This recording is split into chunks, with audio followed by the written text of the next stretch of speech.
আগামী বাংলাদেশের উন্নয়ন কার্যক্রমের ক্ষেত্রে এলাকা ভিত্তিক যে বৈষম্য হয়ে এসেছে, এ ধরনের কোনো বৈষম্য করা হবে না, বরং যে অঞ্চলগুলো ইতিপূর্বে উন্নয়ন কার্যক্রমের ক্ষেত্রে কম বরাদ্দ পেয়েছে, কম কার্যক্রম হয়েছে, সেখানে এখন কার্যক্রম বৃদ্ধি করা হবে।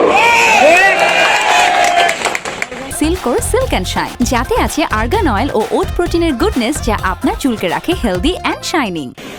আপনাদের একটা দাবি ছিল এবং এটা আমি অনুধাবন করেছি, আপনারা জানেন এবার বিপিএল 3টা ভেন্যুতে আয়োজন করা হচ্ছে, ঢাকা, সিলেট এবং চট্টগ্রাম।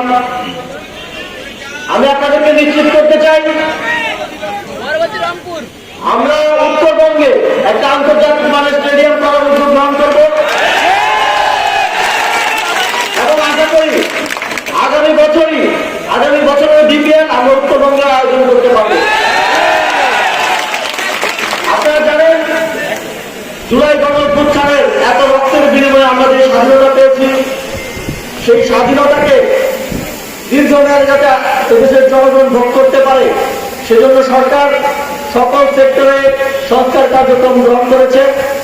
আমাদের আহ্বান থাকবে আপনারা আপনাদের মতামত, সহযোগিতা এবং সমর্থন দিয়ে সংস্কার কার্যক্রম এগিয়ে নেওয়ার ক্ষেত্রে সহযোগিতা করবেন এবং যেমন বাংলাদেশ আপনারা দেখতে চান সেটা আমাদেরকে জানাবেন, সংস্কার কমিশনগুলোকে জানাবেন এবং সংস্কার কমিশনগুলো google.com-এর মাধ্যমে বিভিন্ন মাধ্যমে পরামর্শ চাইছে, আপনারা সেখানে পরামর্শ দিবেন।